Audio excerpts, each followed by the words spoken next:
My engagement party was supposed to be the happiest day of my life. The room was filled with soft music, flickering candles, and the smell of roses and champagne. People were laughing, sipping cocktails, and congratulating me and Daniel, the man I loved, the man I'd spent 6 years building a life with. But behind all the smiles and clinking glasses, my family was plotting something unforgivable. Please subscribe to our channel and tell us in comments from where are you watching this video. It started 2 weeks before the party when my mother called me into the kitchen with her fake gentle voice, the one she always used when she wanted something big. "You know your brother's wedding is coming up," she said, adjusting her necklace like she was preparing for war. "And you haven't really done anything with that $100,000 Grandpa left you for your own wedding." I stiffened. "Because I'm saving it. For my wedding." "Well, Justin's wedding is first," she smiled, sickly sweet. "And he really wants that resort in Cancun. It would mean the world if you'd let us borrow the money." I blinked. "You want me to give him my wedding fund?" "Not give," my father chimed in from the doorway. "Just lend it. You and Daniel can have a backyard thing. You're not flashy anyway." I stared at them both. "You want me to downsize my future for his big party?" Mom scowled. "It's not about you, Ava. Your brother is the only son, and he's marrying into the Thompsons. They have real connections." "And what about Daniel?" "About me?" I asked, stunned. "You'll understand when you're older," Dad said coldly, then walked out like the conversation was over. But I didn't give in. For 2 weeks, the tension at home was unbearable. They tried guilt. They tried manipulation. Mom even cried and told the extended family I was refusing to help my brother in his time of need. I ignored the side eyes and silent judgments. Daniel kept telling me, "You don't owe them your future, Ava." And I believed him. For once, I chose myself. But I never expected them to retaliate like that. The night of the engagement party, everything was perfect, until my brother showed up late, clearly drunk, and tossed his blazer onto a guest chair like the whole night was his. My father gave him a nod, then scanned the room for me. When he saw me standing near the cake with Daniel's arm around my waist, his face darkened. He approached slowly, like a man trying to look calm while holding back rage. "We need to talk," he said through gritted teeth. "In the middle of my engagement?" I said. "You're embarrassing this family," he hissed, grabbing my arm. Daniel stepped forward. "Sir, with all due respect," but my dad shoved him back. "Stay out of it." The music cut. Every guest turned as my father's voice rose. "You selfish brat! You owe your brother everything, and this party? You don't deserve it." I tried to pull away, but he gripped my wrist tighter, his eyes wild. "Give him the damn money, or I swear." And then it happened. He slapped me, open-handed, in front of 50 people. My earring flew off.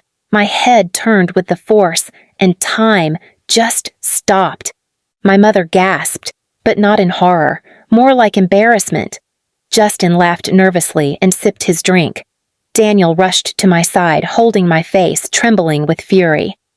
"You just hit your daughter," he said, shaking, "on her engagement." "She brought it on herself," my dad snapped. "She's ungrateful. We raised her and this is how she repays us?" I stood there, holding my burning cheek, staring at a man who'd just shattered the last piece of me that wanted to be part of that family. I didn't cry. Not then. Instead, I turned to Daniel and whispered, "Let's go." We left the party without another word. The silence behind us was deafening. I could feel the judgment, the whispers, the scandal beginning to bloom like a bruise.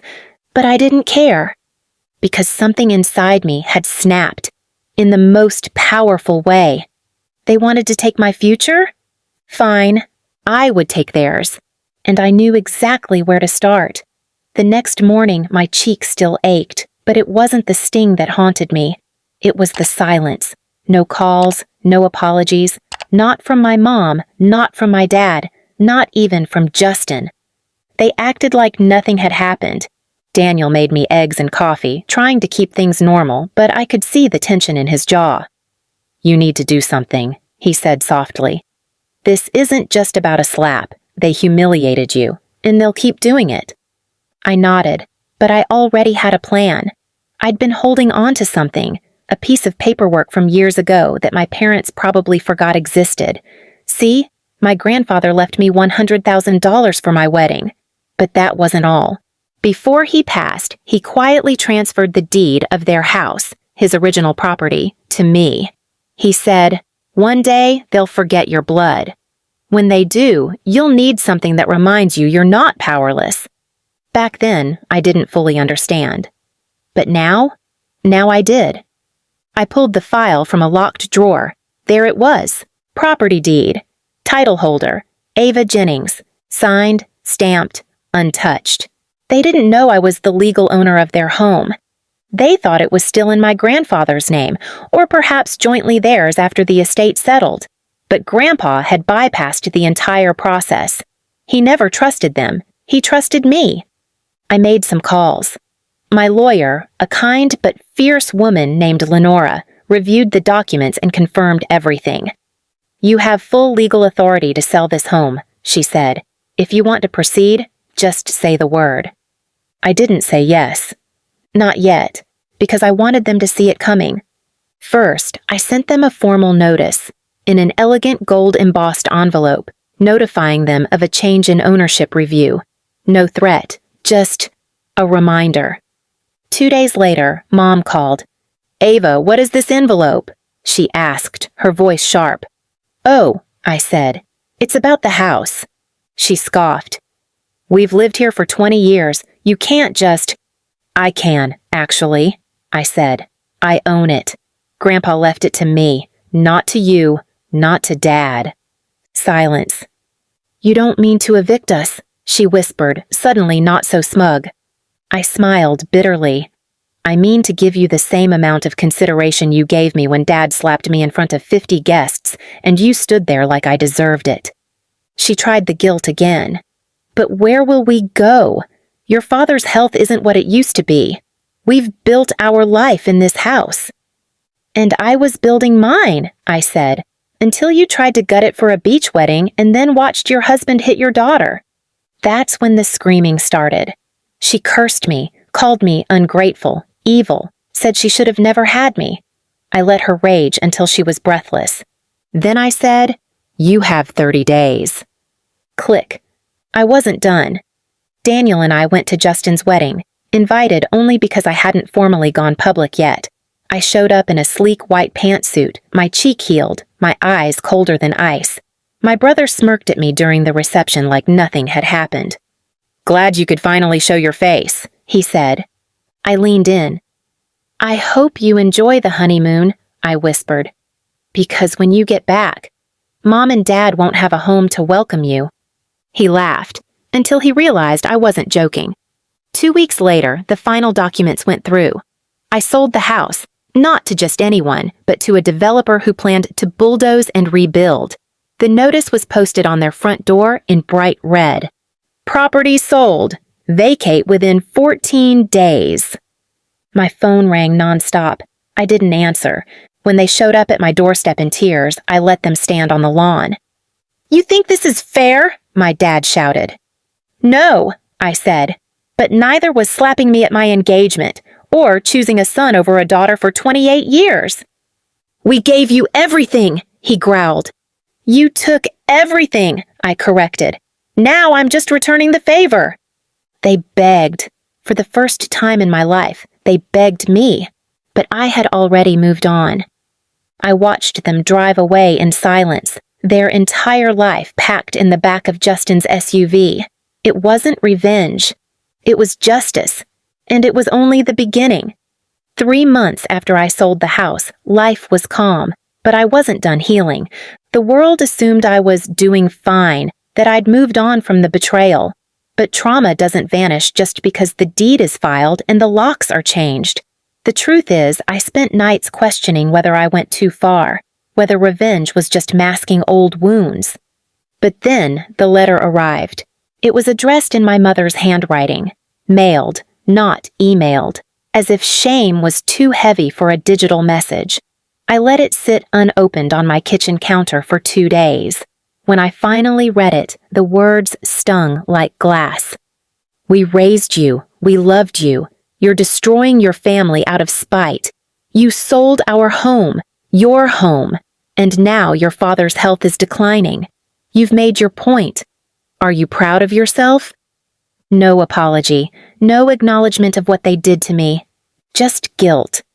I burned the letter in a fire pit that night. Daniel stood beside me, silently handing me the lighter. He didn't need to say anything. His presence told me everything I needed. I wasn't wrong to walk away.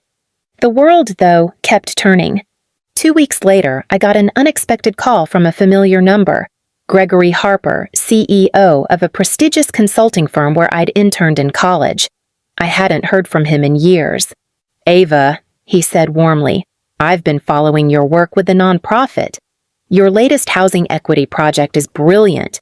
We're opening a new branch in Seattle. I want you to lead it." I nearly dropped the phone. "You're offering me an executive role?" "Yes," he said. "Full control, full salary, and full freedom." I took it. That night, Daniel and I packed boxes for our move to Seattle. I glanced around our apartment one last time, not because I'd miss it, but because it symbolized the life I built on my own. 2 months into my new role, a company gala was held in Los Angeles. I returned to town to speak on stage, unaware that my speech would go viral. I shared my story. Not every ugly detail, but enough. I spoke about generational betrayal, about the myth of unconditional love, about how sometimes the people who raise you also try to erase you. The room was silent, until it exploded in applause. When I stepped off stage, a young woman stopped me near the elevator. "Your story saved me," she said, tearing up. "My dad made me give up my savings for my brother's law school, and I thought I was the problem. But now I know I'm not." I hugged her. I didn't need validation, but it reminded me. My pain had purpose. 2 weeks later, I returned to my childhood town briefly for a real estate visit. As fate would have it, I ran into my brother Justin outside a strip mall. He was thinner, disheveled, eyes darker. He blinked when he saw me step out of the black SUV. "Oh, so the rumors were true," he muttered. "Which ones?" I smiled. "That you sold the house just to prove a point." I tilted my head. "Number, I sold it because you beat me there first. For years." He looked away. "Mom's been crashing on my couch." "That must be fun," I said. "Maybe next time she'll bring a belt." He flinched. "You really changed." "No," I said, stepping closer. "You just underestimated how quiet I can be when I'm planning my comeback." He didn't have a reply. Back in Seattle, things grew brighter. I launched a women's initiative for survivors of family betrayal. I named it The Second Room, for all the daughters who were told they'd never deserve the first. At the grand opening, I gave one final speech. I was beaten at my own engagement. But that wasn't the day I broke. It was the day I began to rebuild. We are not what they did to us. We are what we build from it. Applause, tears, hope. My parents? I never saw them again. But every now and then, I imagine them driving past the spot where their house once stood. Now, a modern shelter for single mothers stands there, paid for by the very fund they tried to steal from me. And that's the legacy I choose to leave behind. Not revenge, rebirth. Please subscribe to our channel and tell us in comments from where are you watching this video.